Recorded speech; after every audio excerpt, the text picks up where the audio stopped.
నే దగ్గరైతే పాల బుక్కలోనే ఎర్ర పొంగులిస్తావా మత్తుగా మల్లెలు వత్తరు చిందే వేళ చంపక మారులు సొంతులకిస్తావా బయటకు చాటుగా పద్యము రాసే వేళ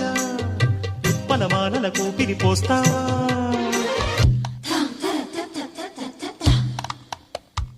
ఆడదయ్యే వేళ నీ అందమంతా ఎండ కన్ను దాటి గుండెలోకి వస్తావా మాయసాలు పొంగి నీ పక్కకొస్తే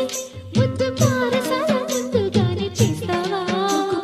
నన్నయ్య భట్టుకు నవలలు నచ్చే వేళ కౌగిలి పర్వం కొత్తగా రాస్తావా